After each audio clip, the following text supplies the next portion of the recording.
Assalamualaikum to Puan Emeralda. We are from Group 2. Today, we would like to make a presentation about business case analysis for company Campbell Soup Company. Before we continue, let's meet our team. So firstly, me Damna Batrisha, second Fatima, third Nur Anisizati, next is Nur Ain Akilah, and lastly Umairah Batrisha. Assalamualaikum and a very good day. My name is Fatima Binti Muhammad Nazri and my student ID is 2024556899, and I will be introducing you to Campbell by explaining a quick overview on the company's background. So Campbell was founded in 1869 by Joseph Campbell and Abraham Anderson, and its headquarters located in Camden, New Jersey. So over more than 150 years, Campbell has grown into one of the most recognizable food companies in the world, and their vision focuses on community impact, for example, increasing food access, supporting schools, and engaging employees in community activities. So their purpose is simple and meaningful, which is connecting people through food that they love. And in addition, Campbell values are represented by the 5 C's, which is care, character, collaboration, competitiveness, and productivity. Furthermore, the company today operates 2 major divisions, which is meals and beverage and snacks. And this background is actually important because it shows that Campbell's long history, strong brand identity, and the foundation that supports all its strategic decisions. The case Campbell, how to keep the soup simmering, basically told us about the company such as Campbell itself is facing declining demands in its traditional canned soup business. So this is mainly because consumer preferences have shifted to fresher, healthier, and more convenient food options. Even though Campbell is a strong ethnic brand, the soup industry itself is in the maturity stage and moving to decline. So the company struggles with market saturation, brand relevance, and strong substitutes. To respond, Campbell has been trying several strategies such as product innovation, expanding its portfolio, and acquiring snacks and healthy food brands to diversify beyond the soup. One of Campbell's core internal strengths is its powerful brand name, broad distribution network, and economies of scale. However, growth remains challenging because innovation results are very inconsistent. So competition is stronger and customers are shifting away from traditional products. So overall, the case explores whether Campbell should focus on its own core soup business, diversify further, or even repositions the brand for long-term survival. Assalamualaikum warahmatullahi wabarakatuh. My name is Nur Anisizati binti Muhammad with student ID 2024905243. So next, I will continue with the explanation on how we can differentiate between corporate level strategy and business level strategy using examples directly from the Campbell soup case. Based on the table shown, corporate level strategy focuses on the overall direction of the entire company, while business level strategy explains how the company competes in a specific industry or product market. So the key question here for the corporate level strategy is what businesses should we be in, while for the business level strategy is how do we compete in the business. So next, we're going to look at the example. One major example of Campbell corporate level strategy is the series of acquisition it made.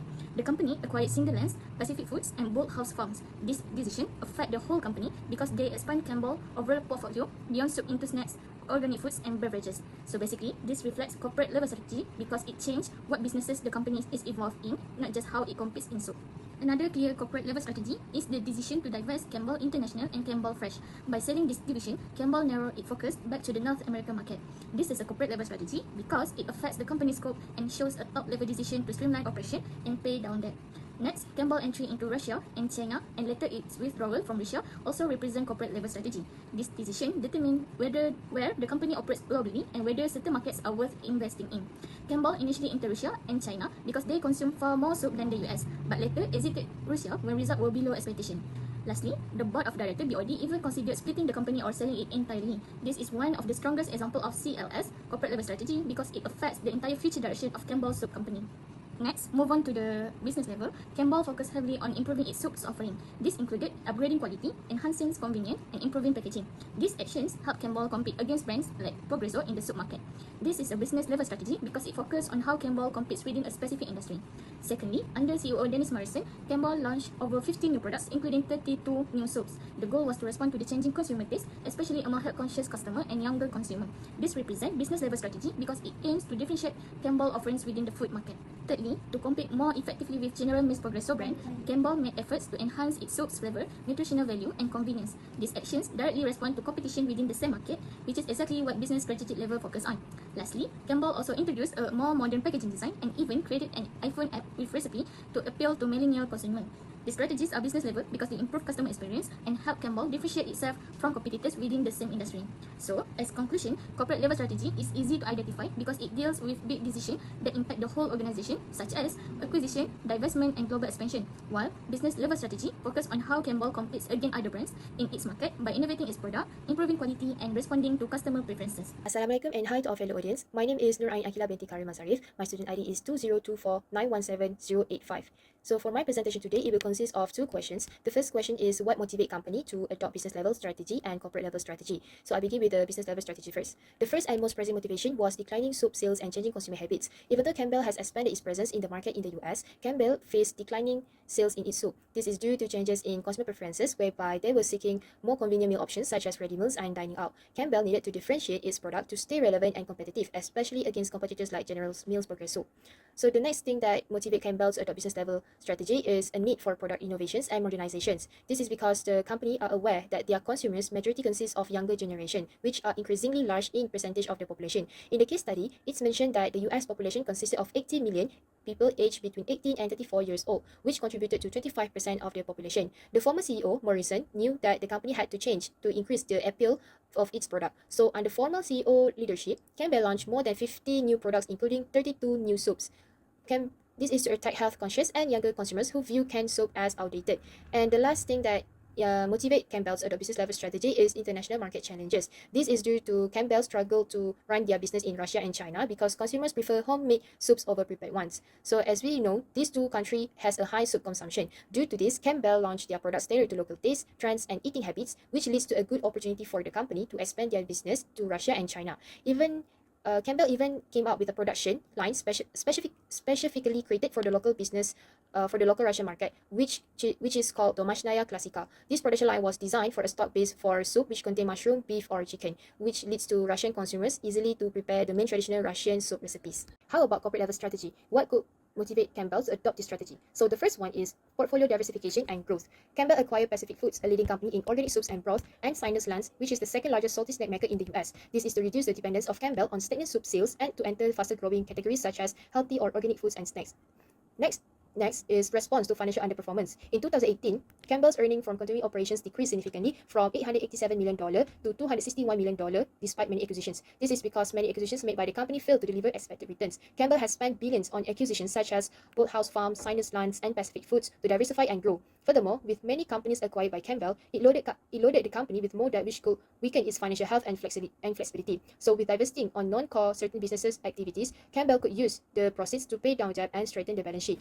Lastly, restructuring and refocusing the business could motivate Campbell to adopt the corporate level strategy. After Morrison's departure, Campbell decided to divest in two non-core businesses, which are Campbell Fresh and Campbell International. This is to pay down debt, strengthen the balance sheet, and refocus its business on core North America markets. This could help the Campbell to return the company to long-term organic sales and earning growth. My name is Dana Patricia binti Afandi. My student ID is 2024-905063. Now, I will explain about the reasons why outcomes of the adopted strategies did not turn out as planned or targeted. Firstly, overexpansion into fresh foods. Campbell entered the fresh food segments by acquiring Boathouse Farms and launching Campbell Fresh, aiming to capture the growing health-focused market. However, fresh foods require complex and costly cold chain systems, and Boathouse Farms face operational challenges in production and also quality.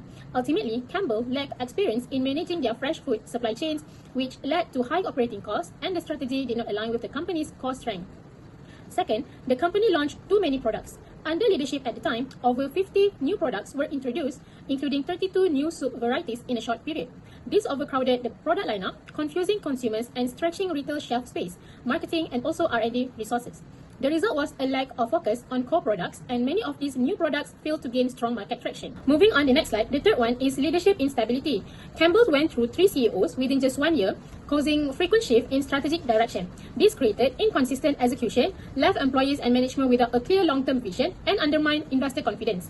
Constant leadership changes interrupted the ongoing initiative and also slowed the company's performance. Lastly, slow response to consumer needs. It can also hurt the brand as the consumer shifted towards healthier, organic, and convenience foods, while younger consumers sought for modern, fresh options, but Campbell responded late. Innovation were insufficient or misaligned, and co-products started to feel outdated. Competitors captured these emerging demands faster, causing Campbell to lose relevance with younger audiences, and efforts to modernize did not significantly lift sales. In conclusion, these challenges highlight the importance of aligning strategy and execution at both business and corporate levels. At the business level, Campbell struggled to match its product offerings and operational capabilities with consumer needs, showing that an unclear competitive approach can weaken the performance. At the corporate level, leadership instability An inconsistent direction prevented effective coordination across diverse business units and undermining overall strategic goals. So, how does the industry life cycle relate to the choice of business life cycle or corporate life cycle in this case? As we all know, the connection between the industrial life cycle and the company's business and corporate life cycle is very clear. Campbell's core industry, canned soup, is in the mature stage and moving to a decline. So, this means the market is growing very slowly, competition is high, products are hard to differentiate, and consumers are shifting to fresher and healthier foods. Because of this industrial maturity, the business life cycle of Campbell's soup division is also in the maturity to decline stage. So, Campbell faces declining revenue, limited growth, and pressure to innovate or change its product lines. This industry pressure directly shapes the corporate life cycle.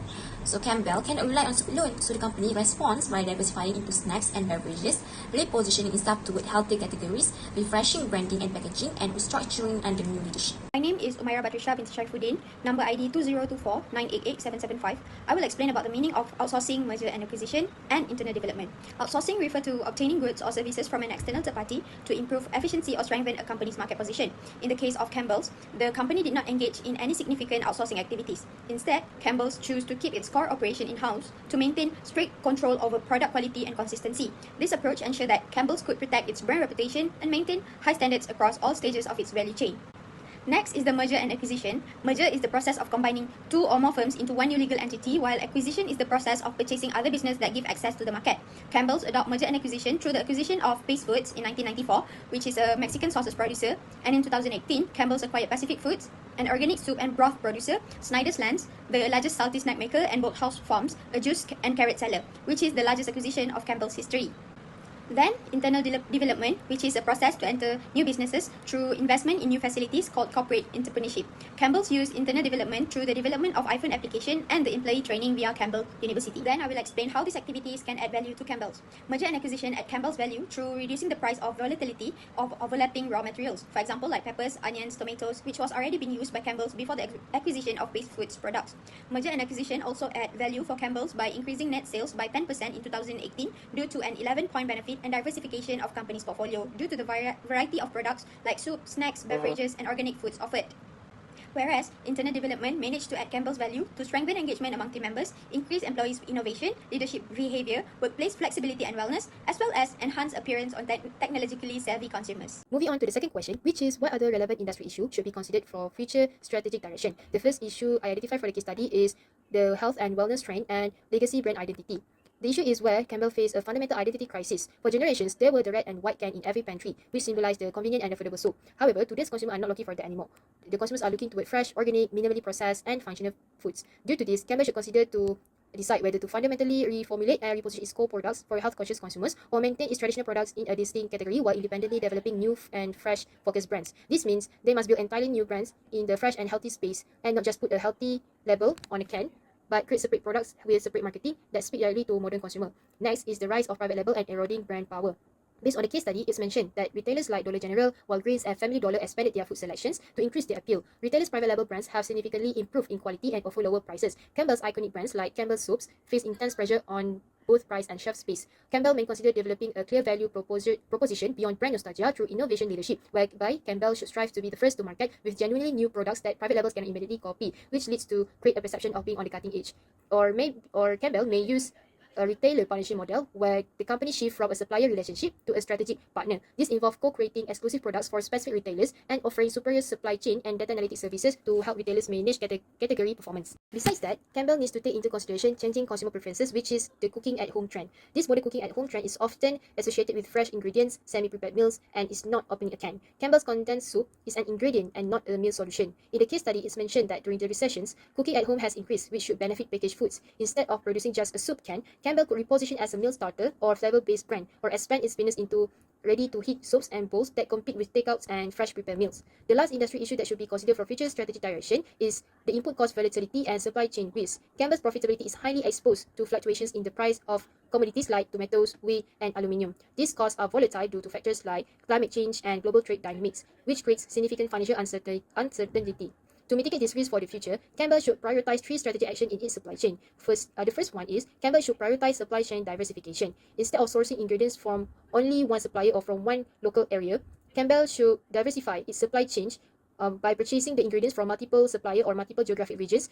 This is to reduce dependency on any single supplier or area affected by a local crisis. The second is sustainable sourcing, partnering with farmers who use regenerative practice. This isn't just an environmental goal, but it's a business continuity strategy that ensures long-term supply and soil health. And the last one is vertical integration, by owning and controlling most stages of productions, such as a tomato processing plant or a can manufacturing facility. In this way, Campbell's can stabilize costs, guarantee supply, and reduce its exposure to market price swings. We have come to the end of the case, and what we can possibly conclude is Campbell's strategy will build by its mature and slowly declining industry, making the business combine cost efficiency, differentiation, and diversification via acquisitions and internal development. These initiatives were intended to boost revenue, but they fell short due to the market maturity because of the changes in consumer preferences and integration issues. So, the industrial cycle heavily influenced Campbell's strategy decisions, highlighting the renewal and adaptation. Hence, Campbell must address broader industry issues such as prioritizing health trends, innovations, and shifting retail channels to remain competitive in the industry. In essence, Campbell's future hinged on its capability to adapt, diversify, and reinvent itself while maintaining the brand equity that has defined it for the past 150 years ago.